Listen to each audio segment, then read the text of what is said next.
I'm Joe Sack. You may know me from several blog posts about making chocolate meeples. I'm here today to talk about a Kickstarter project I'm getting going to try to make larger chocolate meeples. But first, let me give you some background. Meeples are these little wooden things, little wooden game components. They come in games like Carcassonne. Some of them look like people. Others may look like bunny rabbits or moose, or a wide variety of things.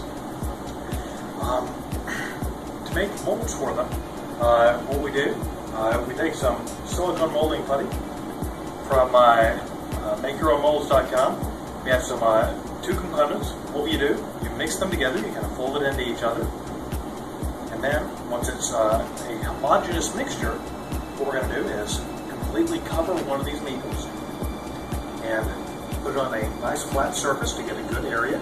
And what you're going to want to do is put on a thin coat first to get in all the nooks and crannies.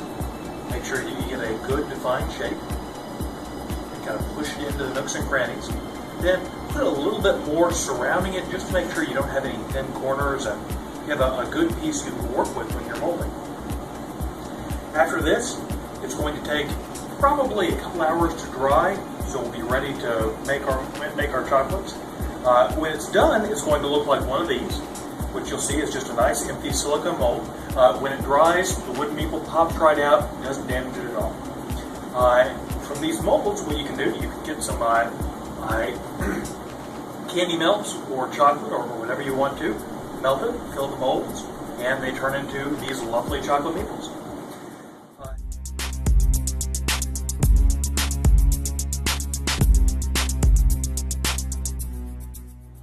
So what I'm trying to do here, you've seen my normal chocolate meeples. They're a lot of fun. They're easy to make.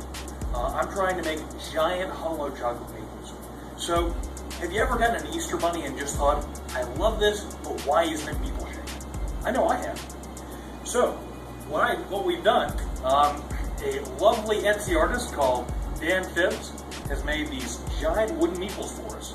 And what we want to do, we want to make molds of them and then use them to make a giant hollow wooden meeple. Now, the first stage in that is going to be to get a more advanced molding material from Make Your Own Molds. They've supplied this silicone putty, which works great for actual size chocolate meeples.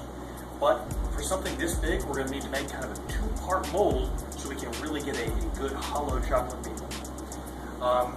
That's why we started this Kickstarter project, to get some of the funding, get it going, and to give you an opportunity to get a lovely chocolate meeple of your very own. We're going to use the money to get the proper molding equipment, get a whole bunch of chocolate, and make giant chocolate meeples for you. So thanks for taking a look. If you have any questions, feel free to send me an email.